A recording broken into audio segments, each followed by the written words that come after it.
The daily mortification was practically a routine. My boyfriend, Zephyr Kaelen, was a surgeon, and he was the one who'd performed my breast examination. Before we were involved, I'd fretted about potential scarring. He, in his infuriatingly calm way, had simply said he wouldn't mind. Then, the first words out of his mouth when we met that day were, "Lift your shirt to your armpits. Lie down." And, to add insult to a deeply buried, agonizing injury, he was also my high school obsession, the one that got away, the boy I'd chased relentlessly for 2 years, the one I'd practically driven to transfer schools. That boy. My white moonlight, if you will, a term that now tasted like ash in my mouth. This was a complication I hadn't anticipated. From his expression, he clearly hadn't recognized me. And I wasn't foolish enough to jog his memory. My immediate strategy: play dumb, preserve my sanity.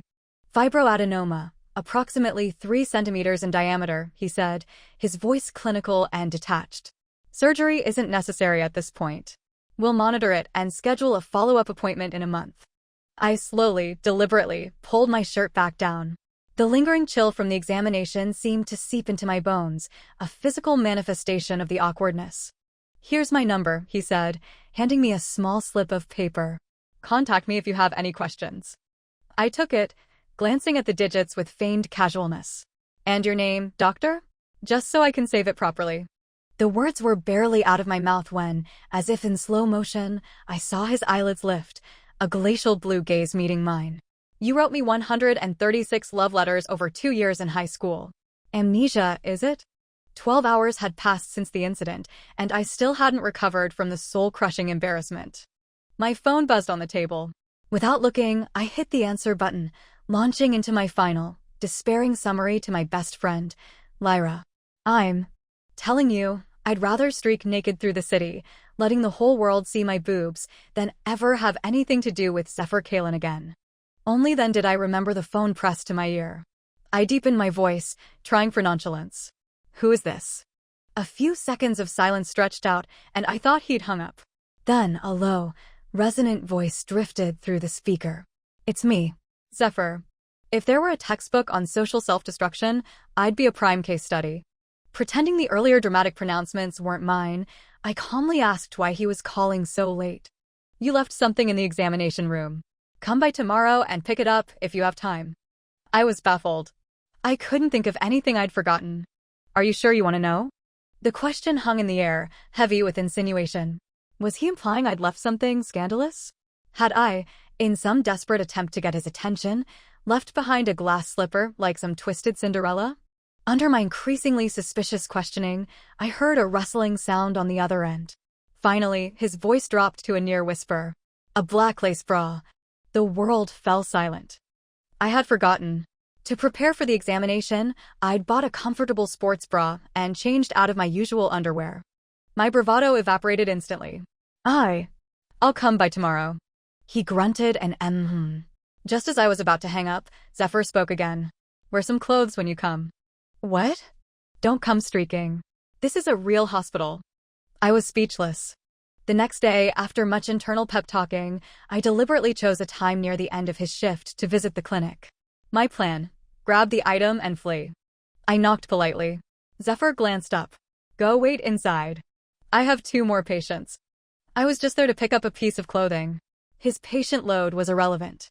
Seeing me rooted to the spot, he urged me on. "Go inside and wait. Patients need privacy too." "Privacy now? Then why not just let me go?" 10 minutes later, I finally had the chance to speak to Zephyr. I reached out, silently demanding my bra. He glanced at me. "Let's go. I'll treat you to dinner." "That's really not necessary. I'll just take it and go." Just then, a young nurse bustled in. Seeing me and Zephyr standing together, she chirped, "I knew there was a reason Dr. Kaelen switched his shift. A rendezvous with a beautiful lady." "You misunderstand," I said quickly. "I'm Dr. Kaelen's patient. I left something behind yesterday and came to retrieve it." Last month, a patient accidentally left her phone in the department. The week before, another forgot her diagnosis sheet. At this rate, Dr. Kaelen's office will become a lost and found. She was laying it on thick. The nerve. When the nurse left, I hurried to explain. "I really didn't leave it on purpose. I didn't know you were the attending physician before the examination. Please don't misunderstand. No misunderstanding. Zephyr calmly removed his white coat. Back when you asked me to tutor you, I never misunderstood the notebooks, pencils, and erasers you left on my desk, either. Bringing up the past was a low blow. I didn't respond. Zephyr continued, how's your chest doing now? The area with the lump in my right breast sometimes has sharp, sudden pains. Otherwise, it's fine. I'll take another look in a few days. If there's any sign of growth, we'll proceed with surgery.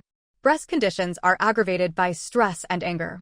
You need to maintain a stable emotional state. Let's have a light dinner. I'll choose the place. Oh! I was still stewing in the frustration of being constantly on the back foot since our reunion. When Zephyr grabbed my backpack strap and said, the car's over there, I finally realized, when had I ever agreed to have dinner with him? Staying up late disrupts your endocrine system, affecting your hormone regulation, which is detrimental to your recovery. Rest early. At 10:30 p.m. sharp, as punctual as an alarm clock, Zephyr's message arrived. I glanced at it, tossed my phone aside, and continued listening to Jax, my coworker from the planning department, boast.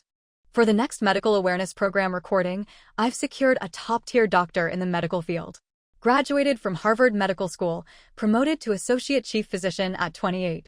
Check out my connections, impressive, right? So impressive. One might think you graduated from Harvard, I quipped. Jax, instantly offended, tapped his chopsticks on the table. Listen, lady, you're the only one in our planning department without a partner. This is an opportunity you can't miss. Spruce yourself up. Don't say I don't look out for you. I casually opened a beer and downed half of it, letting out a loud, satisfied burp. Fine, fine. I'll wear a miniskirt, sky-high heels, and let my wavy hair down. If I don't charm this industry big shot, my name isn't Nix. As soon as the words left my mouth, I felt a chill wind on my back. Rubbing my suddenly cold back, I turned my head carelessly and locked eyes with a painfully familiar pair. Oh my god, I must be drunk. Everyone looks like Zephyr Kaelen. I blinked, still dazed, but Jax jumped up first. Dr. Kaelen. My temples throbbed. A terrible premonition shot straight to the top of my head. Jax's next words confirmed my fear. Nix, this is the guest I was just telling you about, Zephyr Kaelen. Talk about a small world. The cold wind made me shiver, and my right breast started to ache again, a throbbing that mirrored my fraying nerves. Zephyr, who had always been indifferent to social gatherings during our school days, had, for some inexplicable reason, accepted Jax's polite invitation. He was actually sitting in this tiny, hole-in-the-wall restaurant, awkwardly engaging in small talk with a group of people he barely knew. Zephyr was sitting right next to me, so close that his arm, resting on the table, occasionally brushed against my elbow, sending a jolt of heat through the point of contact. The group, lacking common ground due to their different professions, was struggling for conversation. The brilliant Jax came up with a bizarre game, truth or dare, but without the dare. At first, the questions were relatively tame. But after a few rounds of drinks, the atmosphere loosened, and the questions' boundaries were pushed further and further. Finally, after several rounds, the previously unscathed Zephyr was caught. Jax, his tongue loosened by alcohol, asked, Dr. Kaelen, with whom, when, and where did your first kiss occur? My heart sank. I glanced at Zephyr, my throat tightening. Just as everyone thought the question was too personal and was about to retract it, Zephyr spoke. During a class gathering in the summer of my sophomore year. In the men's restroom. The colleagues erupted in whoops and hollers, demanding details. Only I, clutching my beer glass, felt my hands turn icy. I, of course, knew about that incident. At the class reunion, I'd had a bit too much to drink. Fueled by liquid courage, I'd chased Zephyr into the men's restroom to confess my feelings. Afraid of rejection, I'd impulsively kissed his cheek and then fled in a panic. I'd planned to apologize when school started, but that turned out to be our last encounter. My recklessness had ultimately driven Zephyr away. I felt drunk, too drunk to continue dwelling on the past. I'm not feeling well. I'm going home. Jax, still in high spirits, was reluctant to let the party end. What's wrong? If you're drunk, just sit and sober up. I won't force you to drink more. I'm actually sick. My chest hurts. A lot, I said, half-truthfully, clutching my right breast. The doctor said I'd die if I kept staying up late. Jax's gaze flickered between me and Zephyr. He gave me a thumbs up, hidden from Zephyr's view. Just as I was wondering about the meaning of this gesture, Jax's eyes lit up. How about letting Dr. Kaelen take a look? Right now. A tableside consultation. I inwardly cursed. Did he think I was faking the chest pain to get closer to Zephyr? Our Nyx is beautiful, has a great personality, and has been single for 27 years. Dr. Kaelen, you know a lot of people. If you have any suitable matches, introduce them to her. If not, you can step up yourself. He finished with a booming laugh, thinking himself quite humorous. I discovered that after experiencing multiple embarrassing situations, one's tolerance for awkwardness increases. For example, I was currently unfazed. The streets at night were devoid of the daytime hustle and bustle. A bright moon hung in the sky, elongating my and Zephyr's shadows. The scene made me feel a bit dazed, as if I were back in high school, walking home from evening self-study on that small road with only him. I hadn't dared to walk beside him then, only daring to step on his shadow, pretending we were close. You'll be at the recording next week, too? Yes. After my answer, a sliver of clarity pierced through my muddled brain. Getting a breast exam from Zephyr, leaving my worn bra in his office, having late-night snacks near the hospital, pretending to be sick so he'd take me home, and now, adding the responsibility of having him record a program. No wonder people were misunderstanding. Stringing it all together like that, even I was starting to suspect myself of having some ulterior motives towards Zephyr. Jax is responsible for contacting all the guests. It has nothing to do with me. Oh! Zephyr's lips curved into a small smile. But I'm looking forward to it. Looking forward to what? The recording next week. Zephyr's smile widened. Didn't someone say they were going to charm me? My mind went blank for 2 seconds before I remembered the words I'd said to Jax while under the influence. If I don't charm this industry big shot tomorrow, my name isn't Nyx. The wind caressed my cheeks, and the shadows of the trees, cast by the streetlights, dappled the ground. The darkness gave me a surge of courage. I stopped walking and called out to the man in front of me. Zephyr Kaelen, there's something I've wanted to say to you since we met again. It's been years, and you. Zephyr's gaze was gentle, his lips curving into the smile I remembered from the boy in white, attentively waiting for my next words. You've become quite greasy. And as if it wasn't enough, I added, since you transferred school, our ties were cut. You go to Harvard and come out of the oven all brand new. You're successful now, and I am not standing in your way. Holding a grudge and wanting revenge now is really childish and uncalled for. First, you throw my past advances at me. Second, you say some saucy things to repulse me. Yes, I did chase you, but it's not a death sentence. I am your patient now, we have to keep professional boundaries. Do you even understand that concept? The way you are acting, you really make me feel like, ugh. The rest of the words couldn't come out. The alcohol I'd consumed surged up, and I threw up. I don't know how long I vomited, but when there was nothing left to throw up, Zephyr handed me a bottle of water he'd somehow acquired, took off his coat, draped it over me, and forcibly stuffed me into his car to take me home. On the way, I vaguely heard him sigh, but I ultimately couldn't resist the drowsiness brought on by the alcohol and fell into a deep sleep. Zephyr didn't contact me for an entire week, leaving me in a constant state of anxiety. I couldn't understand how I'd been so bold that day, blurting out all those truths to his face. Our team's performance was dismal, and we were relying entirely on Jax's groveling to secure resources. We were counting on Zephyr's program recording to boost our viewership. If I'd angered him to the point of quitting, Jax would probably skin me alive. Fortunately, Zephyr still possessed basic contractual integrity and arrived at the set on time. Perhaps because he was recording this episode on women's breast health, he wore a black suit, making him appear even more imposing. Jax nudged my spine, hinting that I should charge forward and try to make a good impression on Zephyr. I, having just offended the man, was obviously reluctant to invite further scolding. Zephyr raised his wrist and looked at his watch. Your scheduled filming time is 1 hour. There are now 53 minutes remaining. I have a patient appointment afterward and may not be able to continue cooperating. If you continue to stall, you will bear all the losses. I could distinctly feel Jax's entire body quiver after Zephyr spoke. Along with his quivering flesh, my breast throbbed painfully. Damn it. This time, I'd really pissed him off. The day before, I'd called Zephyr greasy and disgusting. Today, Zephyr was the epitome of cold and aloof. He sat before the camera like a proud peacock, but I had to admit, he had a certain dominant CEO vibe on camera. The stark contrast was so great that even the usually dense Jax noticed something was amiss.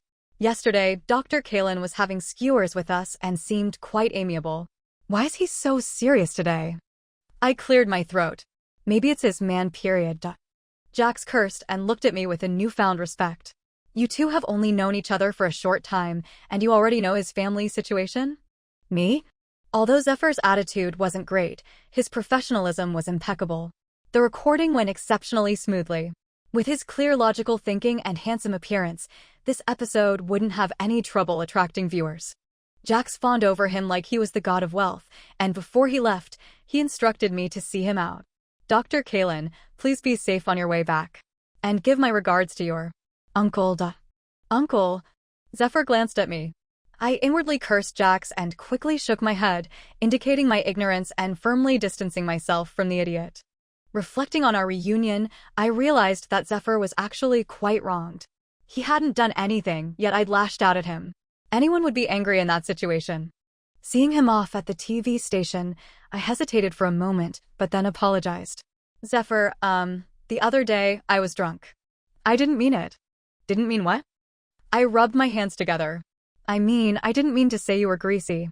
Because I didn't manage to, get you back then, I felt embarrassed. And when you transferred schools, I felt a little guilty. So, seeing you again, my emotions were a bit complicated. That's all. Oh! I frowned, unsure what the "oh" meant. Did he forgive me, or didn't he? Today is your follow-up appointment. I'm free this afternoon and can take a look. But didn't you say you had a patient appointment? Yes, it's you. Me? Were doctors always this casual? Did they just make decisions and inform patients afterward? However, his attitude reassured me. I figured this matter was probably closed. Donning the sacred white coat, Zephyr instantly transformed into a formidable pronouncer of fates, seemingly wielding the power of life and death over me. The cold instrument pressed against my chest again. I couldn't bear to look at the reflected image on the monitor, my gaze fixated on Zephyr. Relax. What? Zephyr cleared his throat. You staring at me like that is a little distracting. Was he even professional? Getting flustered just from being looked at? I mentally scoffed, but obediently averted my eyes. That's when I noticed it. Zephyr's ears were bright red. A few minutes crawled by. My curiosity got the better of me, and I peeked at Zephyr's expression again. His brow was furrowed, his face so grave you'd think I was a terminal cancer patient. My heart sank. Is it bad?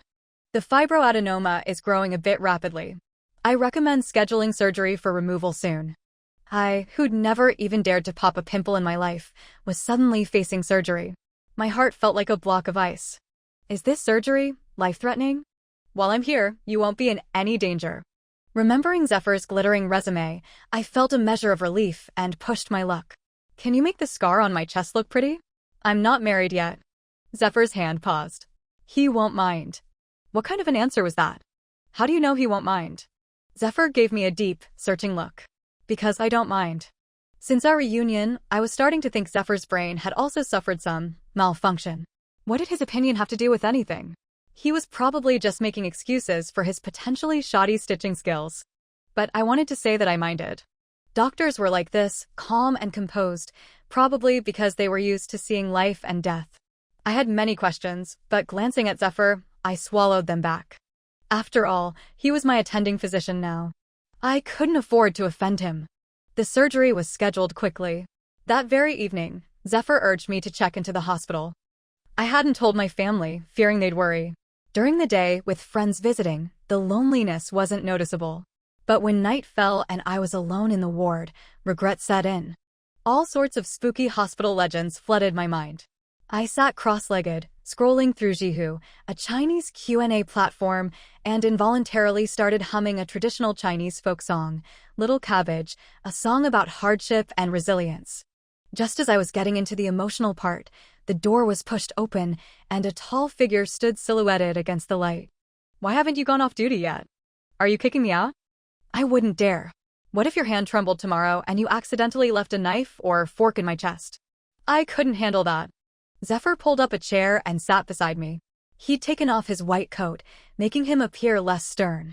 I didn't know if he was deliberately staying to keep me company or if his work genuinely required him to stay late. Regardless of the reason, with surgery scheduled for the next day, I really didn't want to be alone. Nervous? A little. I hadn't intended to expose my vulnerability to Zephyr, but I couldn't deny that I was scared. Zephyr, are you sure this surgery is okay? Jihu says that if my fibroadenoma is deep, I'll need general anesthesia, and there's a risk of hitting something and causing complications. I'd done some online research, and reading everyone's responses, I felt like I already had one foot in the morgue. Someone said that during their surgery, they discovered the fibroadenoma was malignant, and they had to remove the entire breast. Is it possible that could happen to me? I couldn't imagine being this young and having a breast removed. Could I still date? Could I get married? Could I have children? The more I thought about it, the more terrified I became, and the more restless I felt. And to make matters worse, Zephyr didn't comfort me. Instead, he seriously discussed it with me. Various unexpected situations can indeed arise on the operating table. Any surgery carries risks. Maintaining a good mindset is important. Seriously? Zephyr looked at me without speaking, adding credibility to his words. Past events flashed before my eyes, like a movie reel. Tears welled up and streamed down my face. I knew it. Karma's a bitch. I made you transfer schools back then, and now the retribution is on me. Heaven is giving you the chance to kill me. Don't worry. If something really happens to me, I won't blame you. It's probably just my fate. The tears flowed even more, completely overwhelming Zephyr. He hurriedly said, I was just scaring you. I promise you, everything will be fine tomorrow. I shook my head. But what if it turns malignant? Will I still be a woman without a breast? It won't be malignant. I swear on my name. Zephyr, no longer daring to tease me, fumbled to hand me tissues. And even if you didn't have a breast, you'd still be a woman. The person who loves you will still love you. I collapsed onto the bed, my emotions gradually calming. I'm counting on you tomorrow. Zephyr said, Don't worry. Perhaps it was because I had company, but I slept more soundly that night than I'd expected. I didn't even know when Zephyr left. The fibroadenoma surgery was so simple, it took less time than having a tooth pulled. I stared at the tiny incision, still in disbelief. That's it? It's over. The assisting nurse chuckled. It was always a simple procedure. Dr. Kaelen rarely performs surgeries of this level himself anymore. Even through the blue surgical mask, I could see the smile on Zephyr's face. Remembering the scene from the previous day, where I'd clung to him, crying and wailing, I felt incredibly embarrassed. Zephyr had outwardly comforted me, but he must have been cursing me as an idiot in his heart. Slowly, I sat up and began to get dressed. Halfway through, my hand froze. Seeing me motionless, Zephyr turned his head, his eyes questioning. I gave an awkward smile. Dr. Kaelen, my arm is still numb. Could you help me fasten my bra in the back? Zephyr's gaze deepened. Even I felt like a seasoned pervert.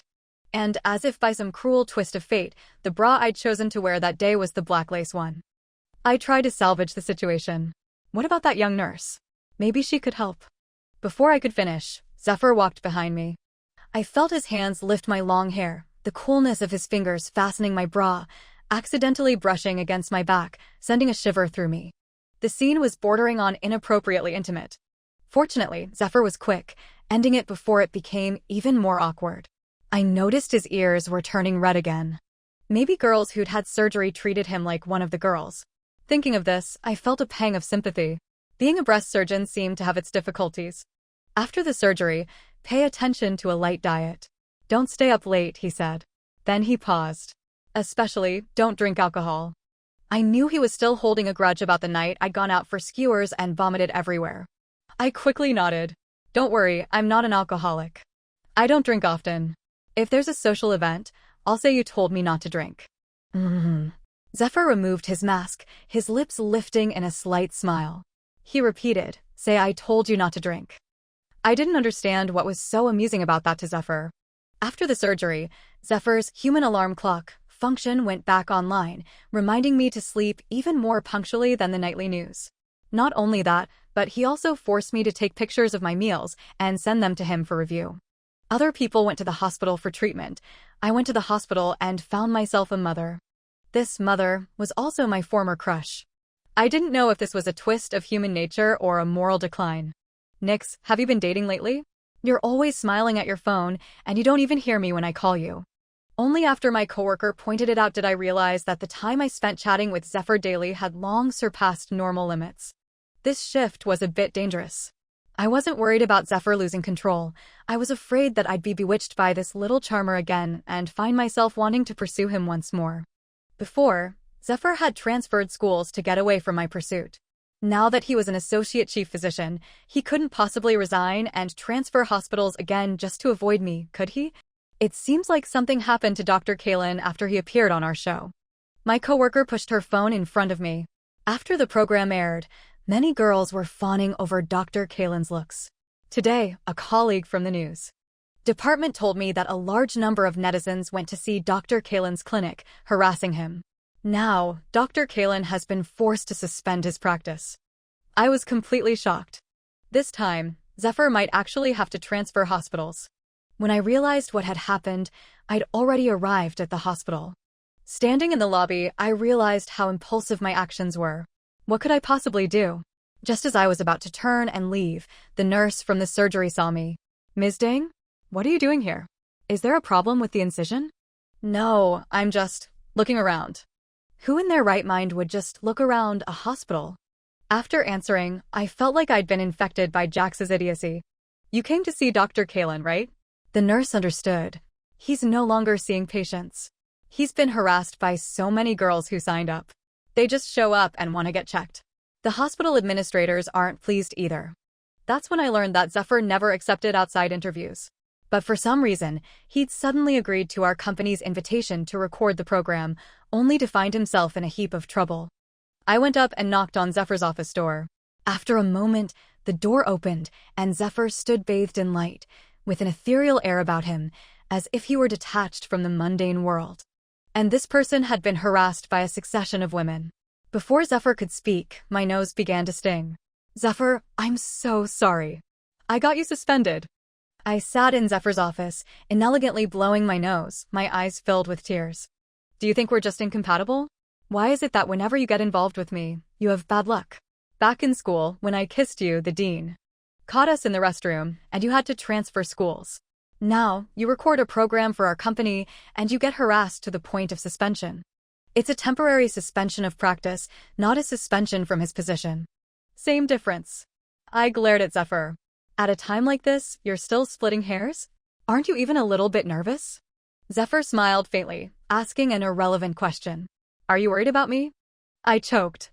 Saying I was worried was strange, and saying I wasn't worried was also strange. The question was a trap, and I refused to answer. He comforted me instead. "It's okay. It'll be fine once the attention dies down." Zephyr handed me a bottle of water. "There's one thing you misunderstood. I transferred schools because the teachers were afraid you'd be hurt by rumors after they found out. They never blamed me. Later, I went to your school to find you, but you wouldn't see me. At that time, I was afraid of getting in trouble." I coughed, awkwardly changing the subject. "The nurse said you never accept interviews.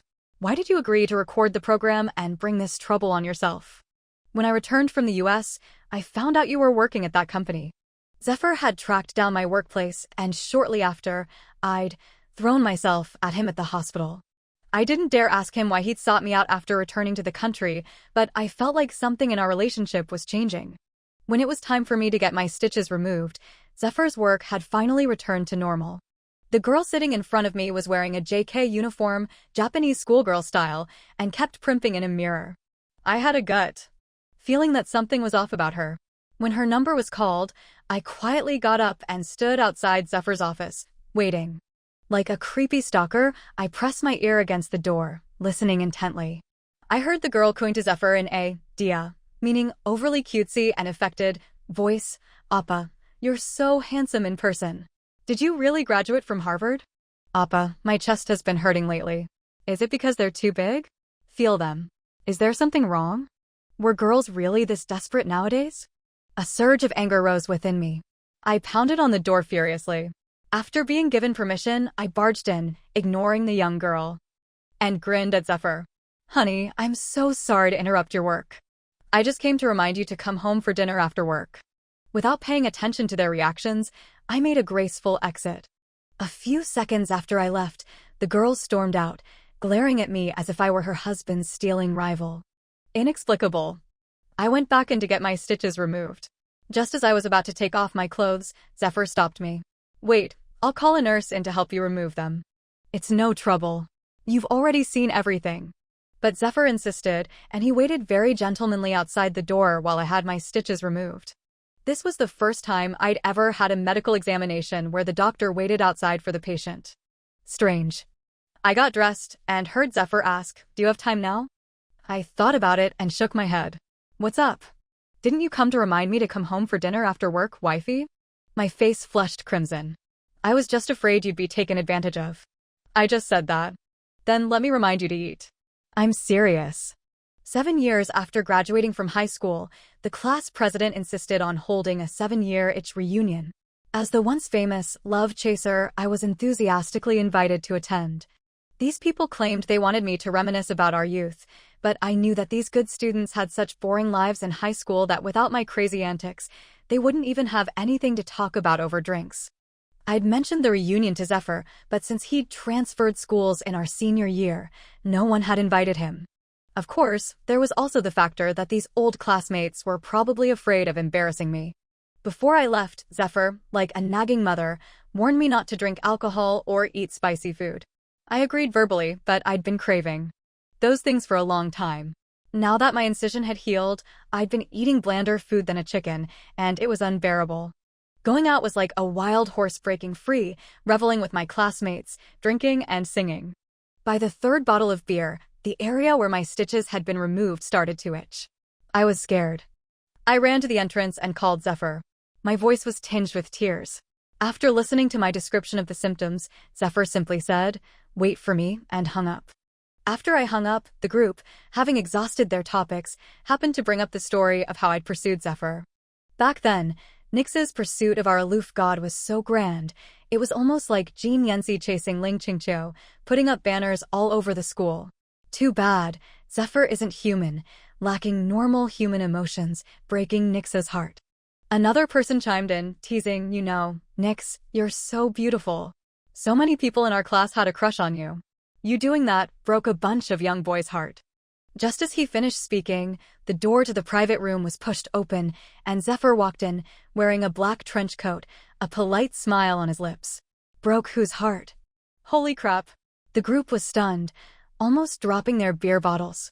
Zephyr, as if he hadn't seen their twisted expressions, walked directly to me and asked in a low voice, "How are you feeling now?" I whimpered, "It hurts." Zephyr sighed. "I told you to control your diet. I can't even keep an eye on you for one day. Are you coming with me now or later?" The room was silent.